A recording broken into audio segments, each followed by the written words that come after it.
Sword of Coming, episode 249. Untuk melihat video selengkapnya, sahabat bisa kunjungi playlist yang telah Sabta Novel sediakan. Yuk mari, kita berimajinasi bersama dan masuk ke alur ceritanya.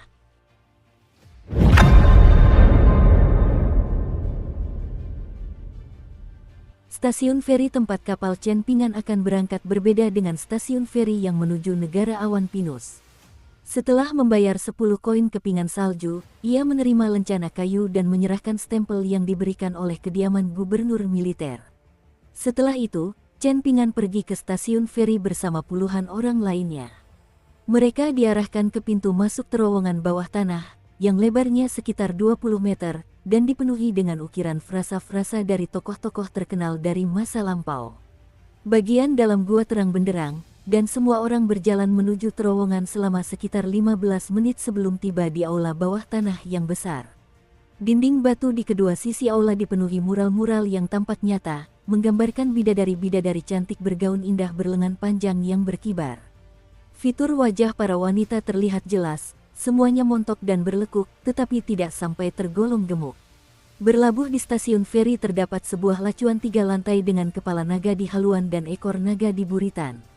Lacuan itu sangat besar, hampir menyaingi ukuran kapal perang kekaisaran, tetapi selain itu, tampaknya tidak berbeda dengan kapal manusia biasa pada umumnya. Selain rombongan Chen Pingan, lebih dari 300 orang sudah berkumpul di stasiun feri.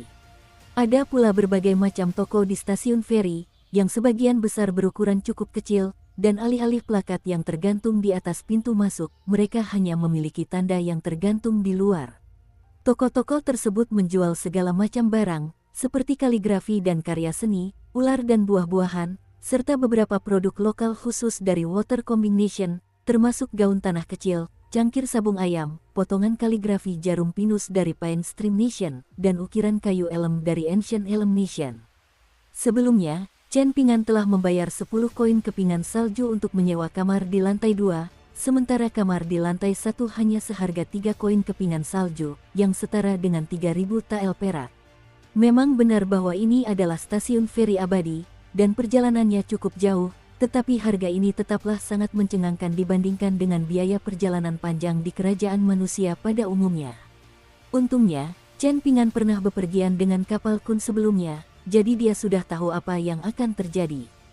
Selain itu, setelah menjual mangkuk 5 gunung dan sepotong kayu hitam sambaran petir di toko kumbang hijau, dia memiliki 450 koin kepingan salju tambahan di sakunya, jadi dia punya uang lebih. Selain itu, dia harus berlatih teknik tinju dan meditasi jalan setiap hari, jadi dia tidak bisa pelit di sini. Seorang pemurniki duduk di kursi taisi di atas panggung batu kecil di tepi stasiun feri, memegang teko yang penuh bintik-bintik sehingga tampak seperti ayam hutan gemuk. Ia telah menyesap teko itu berkali-kali, tetapi teh di dalamnya masih belum habis.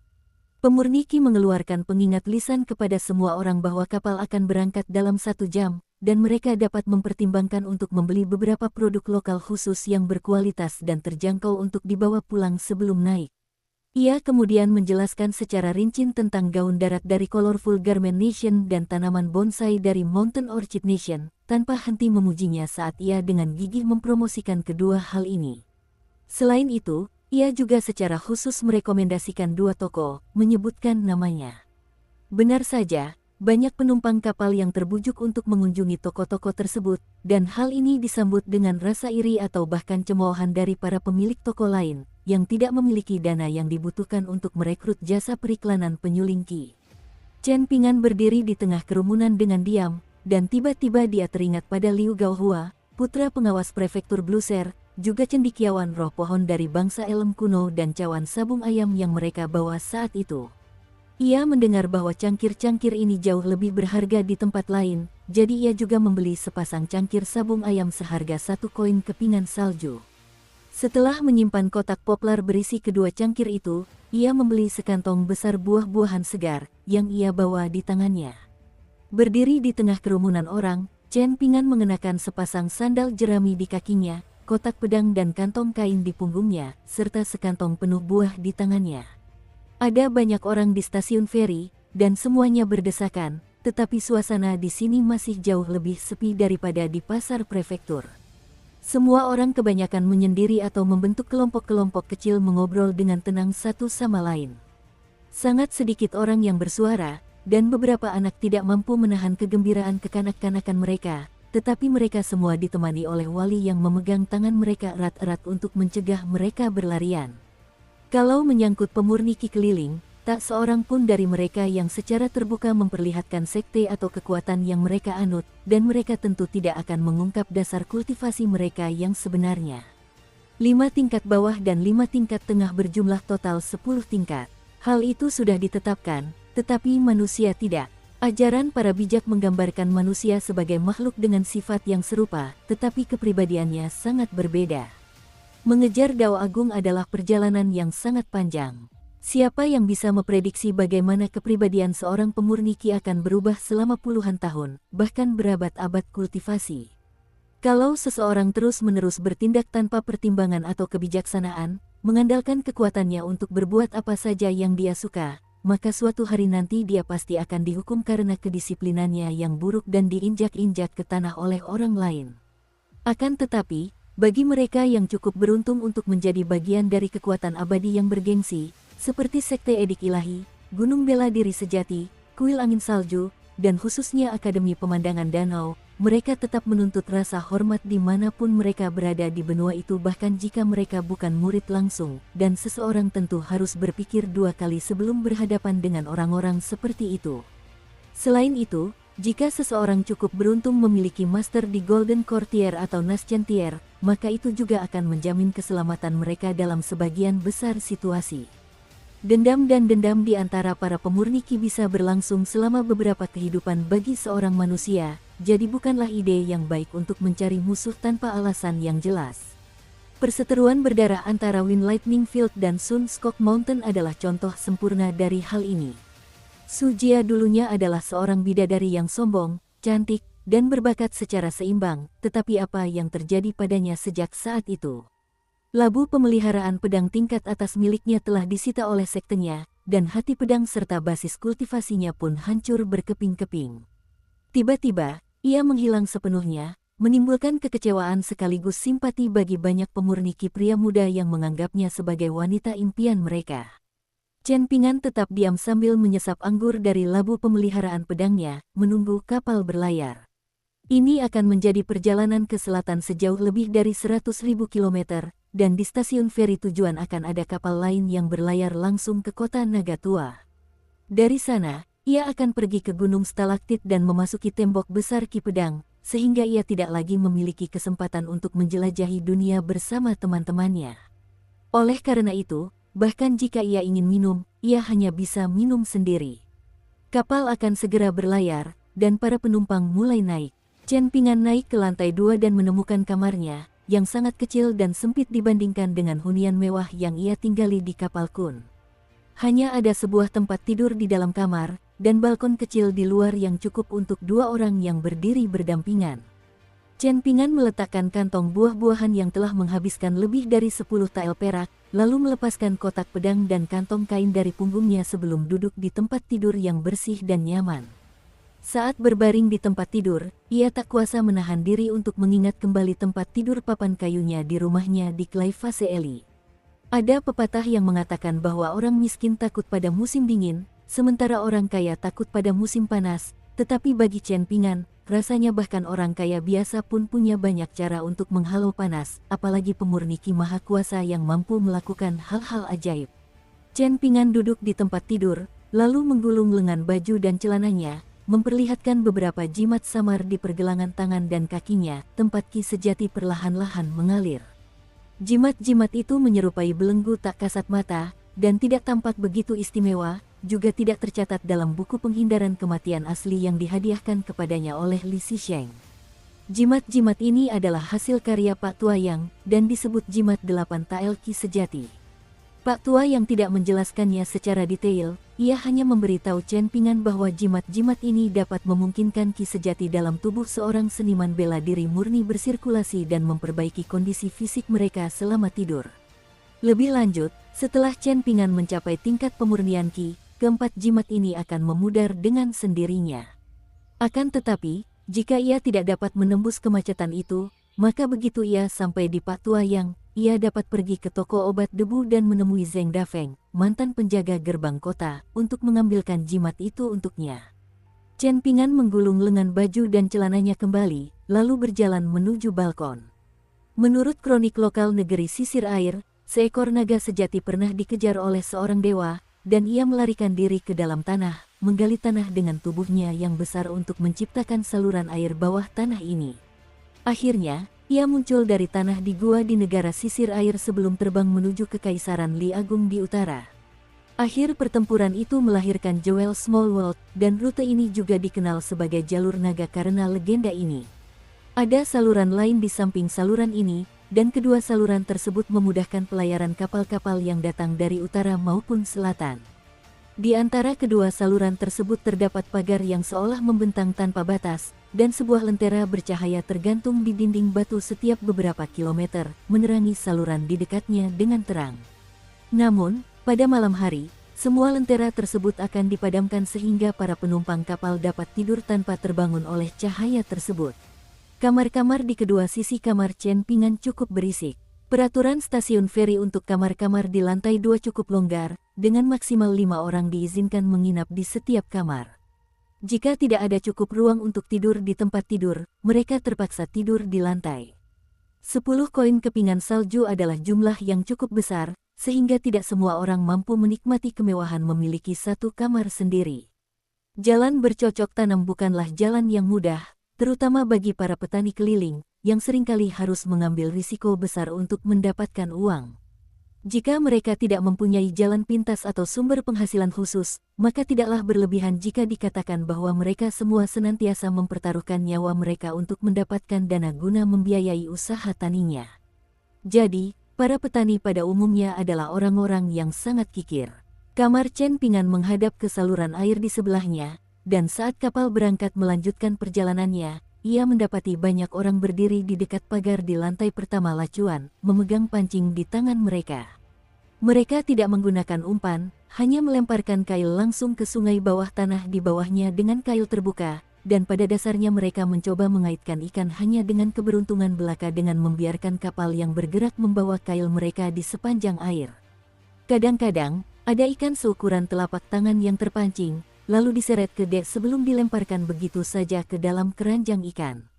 Setiap kali seekor udang perak seukuran jari tertangkap, sang nelayan selalu bereaksi dengan gembira. Ternyata, ini adalah makhluk yang sangat istimewa, hanya ada di saluran bawah tanah ini.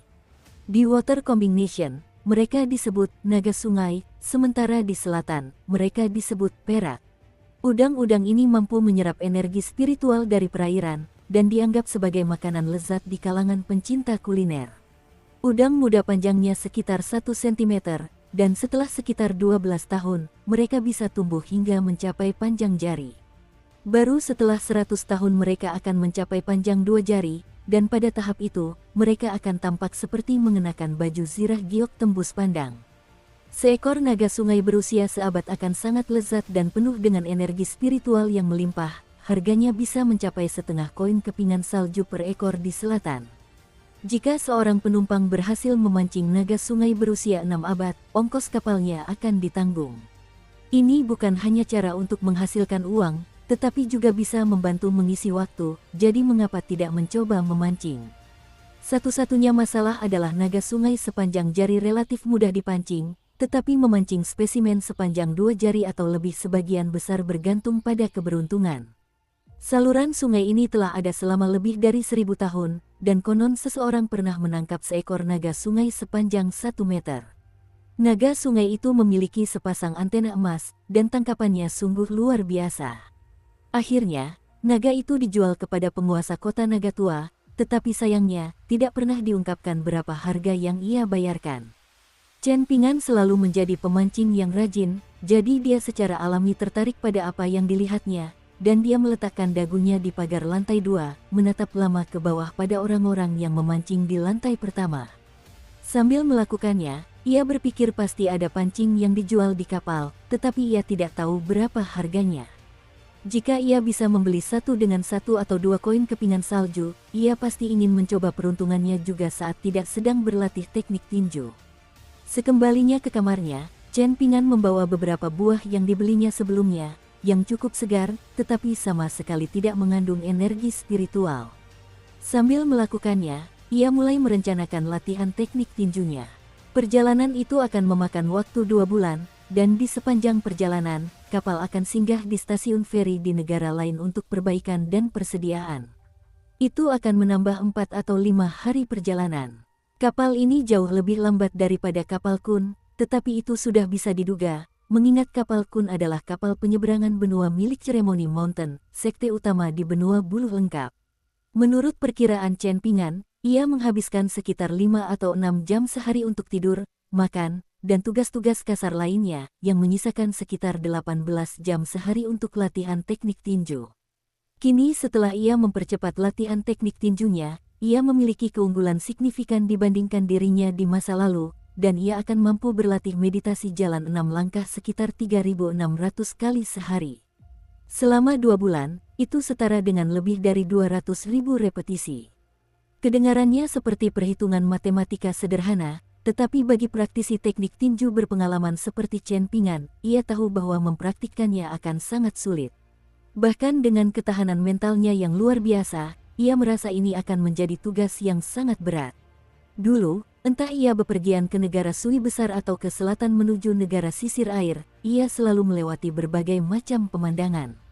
Namun, di kapal ini, ia terkurung di ruangan sempit ini, dan monotonnya mengulang gerakan yang sama selama 20 jam sehari dalam suasana yang hambar seperti itu sudah cukup untuk membuat siapapun gila.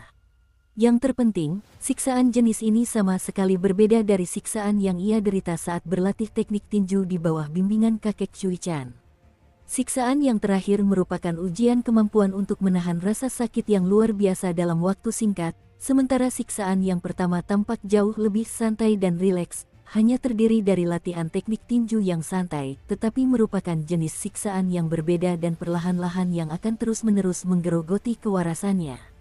Persis seperti badai musim dingin yang dialaminya saat berjalan melewati jalan setapak di Yellow Court Nation menuju Kekaisaran Li Agung, yang pada akhirnya setiap napas yang dihirupnya terasa seperti menelan belati. Tidak mengherankan bila kakek Cui Chan pernah mengatakan kepadanya bahwa seorang seniman bela diri harus berjuang melawan langit dan bumi, menahan rasa sakit yang paling tak terbayangkan, sembari juga berjuang melawan diri sendiri, mengasah ketahanan mental melalui pengulangan yang lambat dan monoton. Chen Ping'an menarik napas dalam-dalam, dan setelah menutup pintu balkon, ia mulai berlatih meditasi berjalan, melangkah ringan sambil melontarkan pukulan cepat. Hari-hari berlalu dengan rutinitas yang monoton dan terus-menerus. Selama waktu ini, Chen Ping'an bahkan tidak pergi ke restoran di kapal untuk makan, hanya memakan beberapa ransum kering dengan anggur sebagai makanannya. Dengan datangnya musim panas, meskipun udara di terowongan bawah tanah cukup sejuk, Chen Ping'an masih berkeringat deras setiap hari. Ia memulai meditasi jalannya dari pintu kamarnya, dan berhenti tepat di tepi pintu kayu menuju balkon. Setelah 1 kali pengulangan, ia akan berbalik dan melakukan gerakan yang sama lagi. Seiring waktu, lantai kamarnya dipenuhi noda keringat. Setiap kali ia benar-benar kelelahan setelah berlatih teknik tinju, ia akan tidur sebentar. Tidak seperti perjalanan-perjalanannya sebelumnya, di mana selalu ada hal lain yang mengganggu pikirannya, ia bisa berkonsentrasi penuh pada latihan teknik tinjunya di ruangan sempit ini. Sepanjang 24 jam sehari, 18 jam dihabiskan untuk rutinitas yang terus-menerus dan berulang ini, sementara 4 jam dialokasikan untuk tidur dan 2 jam terakhir untuk istirahat. Ia benar-benar tenggelam dalam prosesnya, dan seolah-olah ruangan ini telah menjadi seluruh dunianya. Tak ada lagi gunung atau sungai, angin, hujan, atau salju. Seolah-olah pergantian musim dan seluruh tahapan kehidupan terjadi di ruang sempit ini.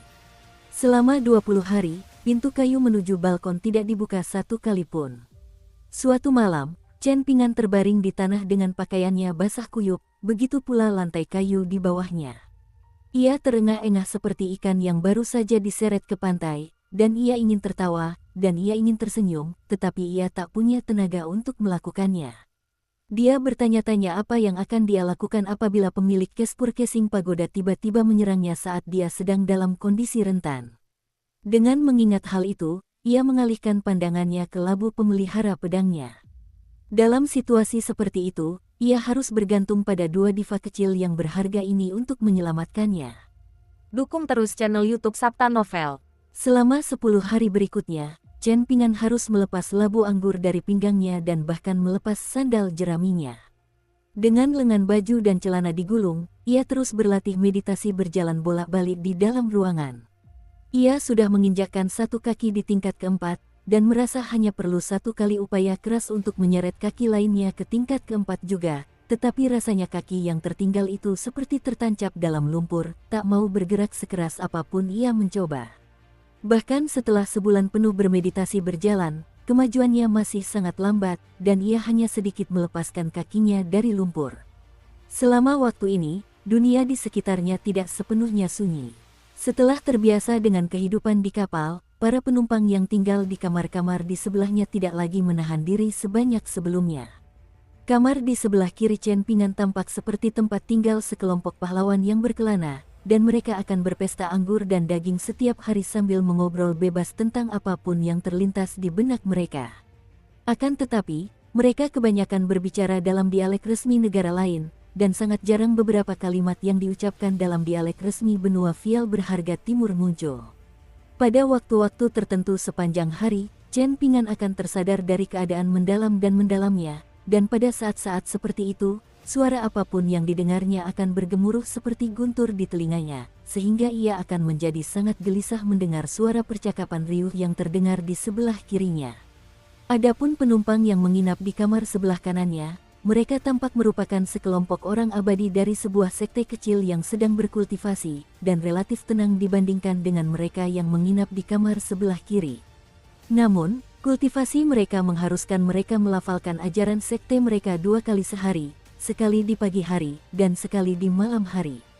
Kedap suara antar ruangan agak kurang, dan mereka menggunakan teknik pernapasan tertentu, sehingga hal itu juga menjadi sumber frustrasi bagi Chen Ping'an. Semua ini masih bisa ditanggung, tetapi ada hal lain yang terjadi sesekali, dan itu membuat Chen Ping'an merasa agak jengkel. Semua orang yang menginap di lantai 3 kapal itu cukup kaya, dan seiring berjalannya waktu, Chen Ping'an menyadari bahwa ada sepasang suami istri yang menginap di kamar tepat di atas kamarnya. Pasangan itu sangat mesra, dan Chen Ping'an sering mendengar suara tempat tidur mereka berderit di lantai. Selain itu, wanita itu tampak tak berdaya, dan ia terus-menerus menangis, mengiringi derit ranjang, seolah-olah ia sedang menderita kesakitan luar biasa di tangan pasangannya. Hal ini membuat Chen Ping'an cukup bingung. Jika apapun yang mereka lakukan begitu menyakitkan bagi wanita itu, lalu mengapa dia selalu menurutinya?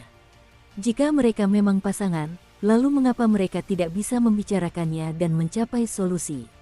Chen Ping'an sangat kesal dengan hal ini, tetapi ia tidak bisa begitu saja naik ke atas dan mengetuk pintu mereka, lalu mendesak pria itu untuk bersikap lebih lembut kepada rekan daunnya. Hal ini bukanlah sesuatu yang bisa dikomentari oleh orang luar seperti Chen Ping'an, dan itu tidak pantas sekaligus tidak masuk akal. Lebih lanjut, Chen Ping'an menyadari bahwa meskipun ia cukup terganggu oleh suara-suara ini, sekelompok pria yang tinggal di kamar sebelah kirinya menganggapnya sebagai tontonan yang layak dinikmati. Setiap kali suara derit tempat tidur dan rintihan wanita itu terdengar, mereka akan segera menghentikan percakapan, lalu mulai tertawa kecil.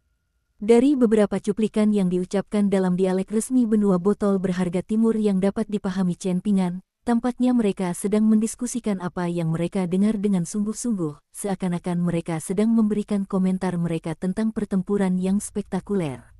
Adapun para dewa yang tinggal di kamar sebelah kanan, mereka juga akan terdiam setiap kali suara-suara itu terdengar, tetapi Chen Ping'an memperhatikan bahwa napas mereka akan selalu menjadi sedikit lebih terengah-engah.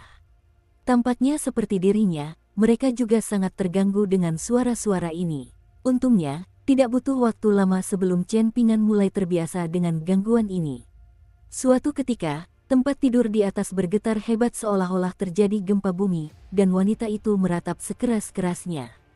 Meskipun begitu, Chen Ping'an hanya menikmati hidangan ransum kering yang diteguk anggur dalam diam, berdoa dalam hati agar lantai kayu di atas tetap kokoh agar tempat tidur tidak jatuh menimpa kepalanya.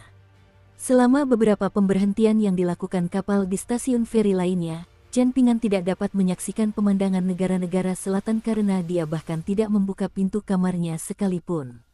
Setelah beberapa perhitungan, Chen Pingan menyadari bahwa sudah hampir waktunya menanam tanaman, jadi semua orang di rumah pasti sedang sibuk bekerja keras di ladang. Bahkan beberapa pemuda bugar yang bekerja di tungku pembakaran naga pun diizinkan pulang dan membantu di ladang.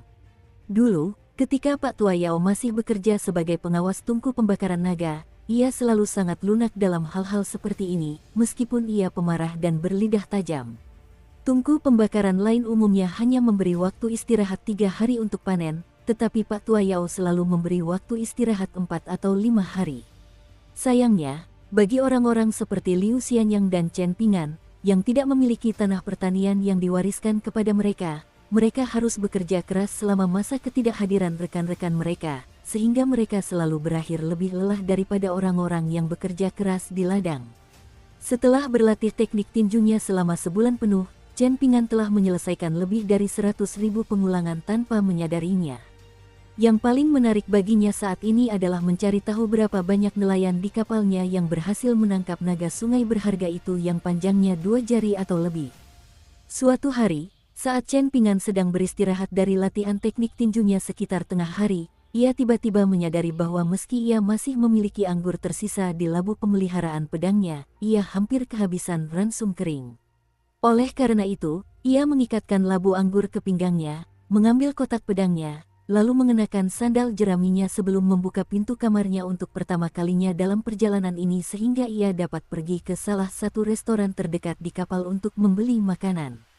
Karena saat itu sudah jam makan siang, rombongan pria yang menginap di kamar sebelah kirinya kebetulan juga sedang keluar untuk makan, dan Chen Pingan sengaja memperlambat langkahnya sedikit agar ia tertinggal 5 atau 6 langkah di belakang rombongan pria itu.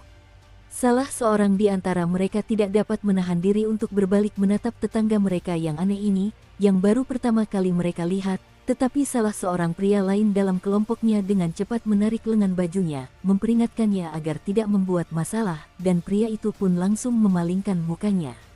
Meskipun Chen Pingan hanyalah seorang anak muda yang bepergian sendiri, ia memancarkan ketenangan dan sikap yang jauh melampaui usianya, yang menunjukkan bahwa ia tidak boleh diganggu. Di dunia fana, kelompok pria ini merupakan tokoh-tokoh dengan status yang cukup tinggi, berasal dari sekte-sekte ternama di dunia kultivasi. Namun, jika anak muda yang tampak biasa-biasa saja ini kebetulan adalah seorang pendekar pedang ulung dengan sifat pemarah, maka mereka bisa berada dalam masalah besar. Di tempat lain, peluang untuk bertemu pendekar pedang yang kuat akan sangat tipis, tetapi kemungkinan itu jauh lebih besar di kapal ini. Terkadang, hanya berada di tempat dan waktu yang salah saja sudah cukup untuk membuat seseorang terbunuh. Jika mereka sampai menyinggung seorang kultivator yang kuat, mereka tidak akan bisa lolos dari pukulan, atau bahkan lebih buruk lagi. Salah satu pria itu pernah menyaksikan seorang pendekar pedang beraksi dari kejauhan. Pendekar pedang muda itu baru berusia sekitar 20 tahun, tetapi setelah memanggil pedang terbangnya yang terikat, ia benar-benar tampak luar biasa, mengiris semua lawannya seolah-olah ia sedang menebas hanya berkas-berkas gandum. Ia telah berhadapan dengan beberapa seniman bela diri yang sangat terkenal saat itu, mereka yang mengaku memiliki tubuh yang tidak bisa dihancurkan yang mampu menahan bahkan serangan pedang yang paling tajam, tetapi dalam sekejap mata, mereka semua tewas dengan lubang tertusuk di kepala mereka. Pemurni ki rata-rata belum tentu merupakan ancaman. Misalnya, mereka yang mengikuti 100 aliran pemikiran belum tentu mahir dalam pertempuran, tetapi memprovokasi seorang pendekar pedang, terutama yang memiliki pedang terbang terikat, sama saja dengan mencari kematian. Perjalanan ke restoran berjalan lancar dan tanpa masalah, dan Chen Pingan membeli beberapa kilogram biskuit kering dari pelayan di restoran yang penuh sesak itu, lalu kembali ke kamarnya. Setelah menutup pintu, ia membuka pintu balkon dan mulai menikmati biskuit kering dan anggur sambil berdiri di luar. Masih ada beberapa nelayan di lantai pertama lacuan, tetapi bahkan setelah mengamati mereka selama sekitar setengah jam sambil menikmati makanannya, Chen Pingan hanya melihat beberapa ikan biasa yang ditangkap. Bahkan tidak ada satupun anak naga sungai yang terpancing.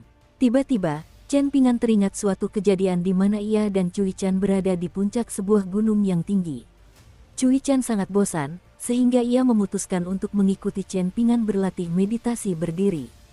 Sambil melakukannya, ia memberitahu Chen Pingan bahwa ada tanah suci yang luar biasa di bawah langit, dan tanah itu sangat istimewa karena terhubung dengan dunia kecil lainnya, sehingga membuatnya unik dibandingkan dengan semua tanah suci lainnya. Sekte Dekrit Ilahi dari bangsa aliran selatan di benua Fiel berharga timur memiliki tanah suci untuk dirinya sendiri, tanah suci Kolam Limpit. Tanah suci tersebut agak mirip dengan negara-negara cabang, hanya saja lebih besar dan independen. Selain itu, hukum Dao surgawi di dalamnya juga beragam, dan seringkali mampu menghasilkan sumber daya berlimpah yang dapat terus dipanen oleh sekte-sekte abadi yang besar. Berkat sumber daya yang melimpah ini, banyak tokoh luar biasa seringkali berasal dari tanah-tanah suci ini, dan para tokoh luar biasa ini umumnya diambil oleh bangsa atau sekte pemilik tanah-tanah suci tersebut, sehingga semakin memperkuat kekuatan mereka. Chen Ping'an tidak pernah keluar dari benua botol berharga timur selama 2 perjalanan panjang yang telah dilakukannya, tetapi meski begitu, dia sudah memiliki gambaran tentang seberapa luas dunia ini dan melihat beberapa hal yang tak terduga yang disebutkan oleh orang tua yang kepadanya. Selama perjalanan ke selatan ini, Chen Ping'an melewatkan banyak tempat, beberapa di antaranya tidak sempat ia kunjungi karena harus mengambil jalan memutar yang sangat jauh. Contohnya adalah Pulau Ngaraician di Danau Gulungan Bambu, tempat Guken dan ibunya berada. Chen Ping'an berharap mereka makmur di sana, dan mereka tidak tertindas seperti yang lain. Lebih dari itu, ia berharap setelah Guken menjadi pemurniki, ia tidak akan menjadi seperti Funan Hua, yang menindas mereka yang lebih lemah darinya. Adapun beberapa tempat lainnya, tidak pantas untuk dikunjunginya, seperti Gunung Sunskok, tempat kera pemindah gunung berada, kota Lightbreeze, tempat klan Su bermarkas, dan Gunung True Martial, tempat Makuk Suan tinggal. Tak seorang pun mau mendengarkannya di tempat-tempat itu, dan ia pun tak cukup kuat untuk menghantamkan penalarannya kepada orang-orang di sana dengan tinjunya. Tanpa perlindungan Tuan Qi dan Tuan Ruan, ia akan diinjak-injak sampai mati seperti semut, dan ia sangat menyadari hal itu. Saat mengunjungi restoran untuk membeli persediaan makanan, Chen Ping'an mendengar bahwa kapal akan berhenti di stasiun feri selama setengah hari keesokan harinya. Hal itu memberi para penumpang kesempatan untuk turun dari kapal dan menikmati pemandangan, dan ada tempat wisata terkenal di dekat stasiun feri yang disebut Kolam Kuno. Pada saat ini, bunga-bunga sedang mekar penuh, jadi yang harus dilakukan hanyalah keluar dari stasiun feri dan pergi ke bukit terdekat, dan mereka akan disambut oleh aroma bunga dan suara kicau burung sepanjang perjalanan ke sana.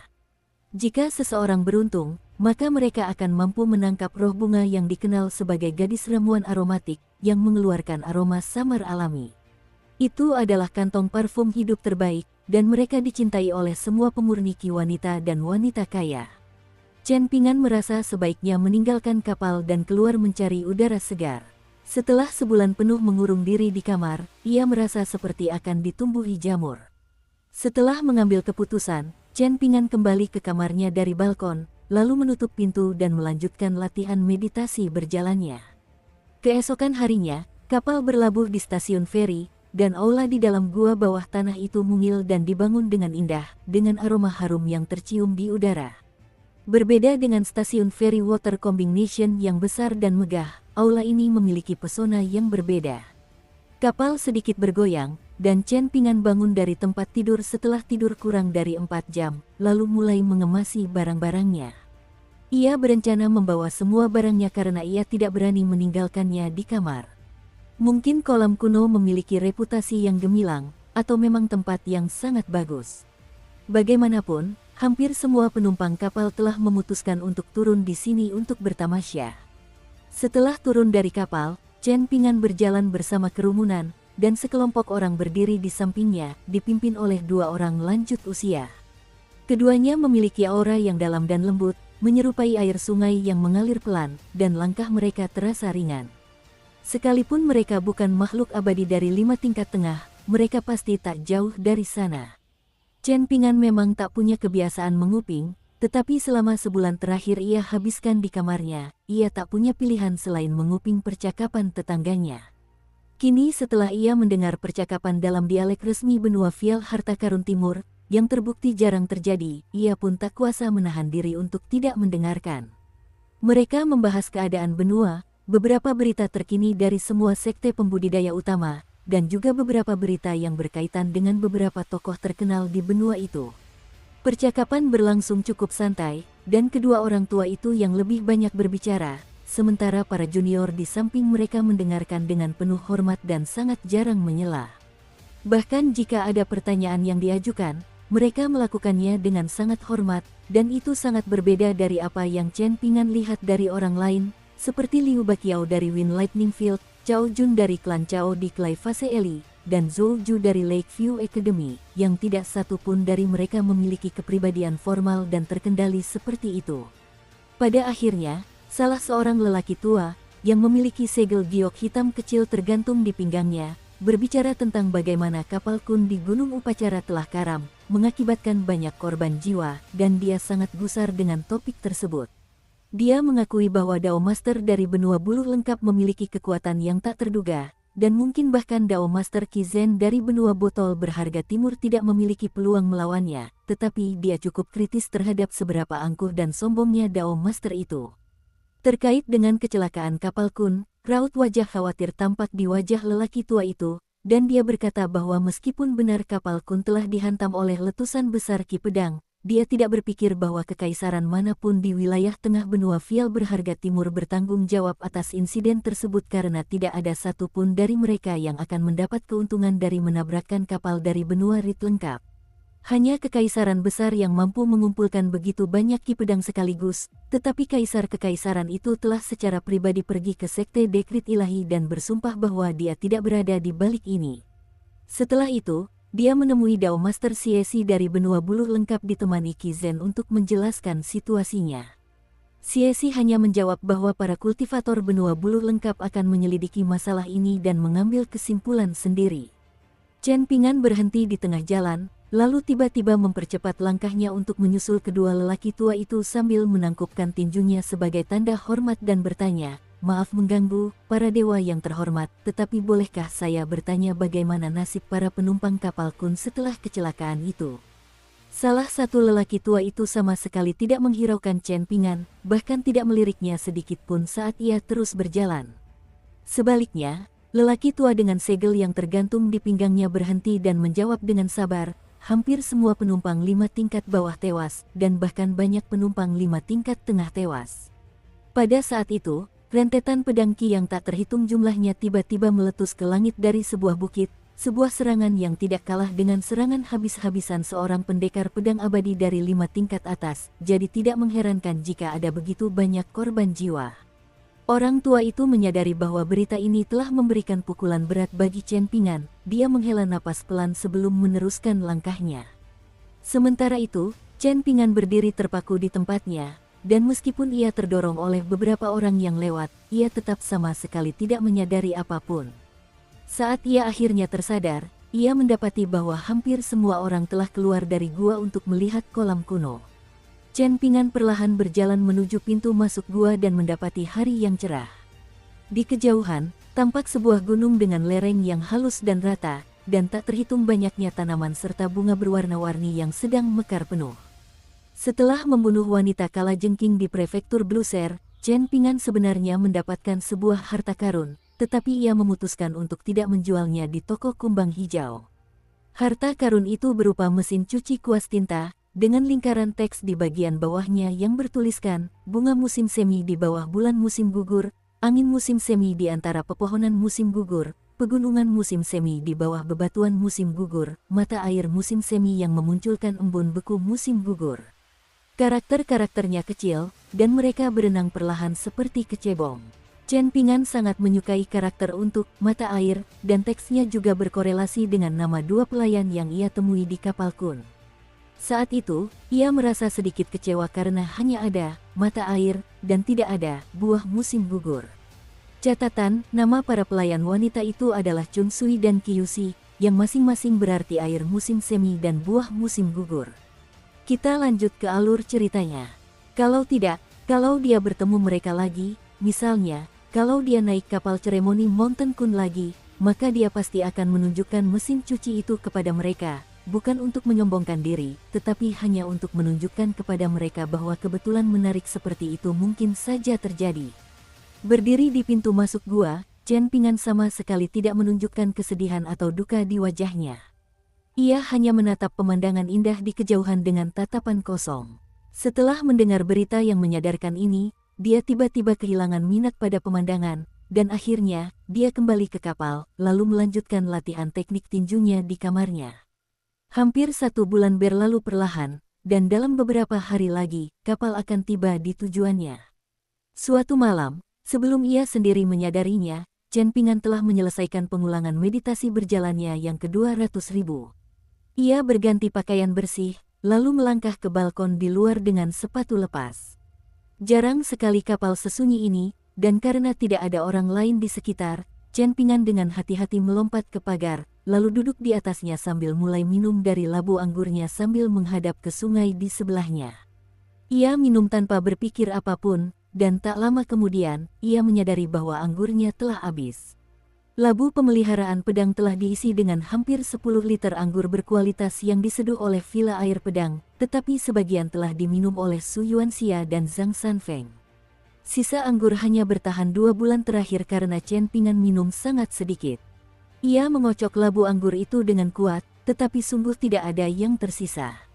Akan tetapi, ia tidak mau menyerah, mengangkat labu anggur tinggi-tinggi dan mendongakkan kepalanya, berusaha memeras anggur itu keluar beberapa tetes lagi, tetapi tidak ada setetes pun yang tersisa. Tepat pada saat ini, sebuah kapal 4 lantai berlayar melewati kanal sungai di dekatnya, dan seorang penumpang yang menginap di lantai atas kebetulan sedang bersandar di pagar, menghirup udara segar. Ia menatap dengan ekspresi tertegun saat melihat anak laki-laki itu dengan penuh semangat mencoba mengeluarkan anggur dari labu pemeliharaan pedang, lalu akhirnya menyerah dan meletakkan labu itu di pangkuannya dengan ekspresi putus asa. Dia merasa seakan-akan anak muda ini telah minum begitu banyak anggur hingga dia menjadi bodoh karena mabuk. Dengan mengingat hal itu, ia memutuskan untuk mengerjainya sedikit, mengangkat botol anggur giok hijau yang dipegangnya sambil berteriak, "Kemarilah, pemabuk kecil. Aku punya anggur, silakan ambil kalau mau." Chen Ping'an menatap wanita muda itu dalam diam. Wanita muda berjubah hijau itu menunggu sejenak, tetapi tidak mendapat respons, jadi ia memutuskan untuk melemparkan botolnya langsung ke Chen Ping'an. Botol itu terbang di udara membentuk lengkungan yang indah, tetapi tepat setelah beberapa meter dari Chen Ping'an, tiba-tiba botol itu kembali ke genggaman wanita muda itu. Ia tertawa terbahak-bahak, jelas sangat terhibur dengan rencana licik Chen Ping'an. Kedua kapal itu berpapasan, dan Chen Ping'an tetap duduk di pagar, tanpa ekspresi. Apakah ia baru saja bertemu orang bodoh? Setelah memasang kembali labu pemeliharaan pedang di pinggangnya, dia melompat turun ke balkon, lalu kembali ke kamarnya untuk meneruskan latihan teknik tinjunya. Untuk pertama kalinya dalam perjalanan ini, Chen Ping'an pergi ke restoran di tengah malam untuk membeli anggur, tetapi restoran itu sudah tutup untuk hari itu, jadi dia hanya bisa kembali ke kamarnya dan melanjutkan latihannya.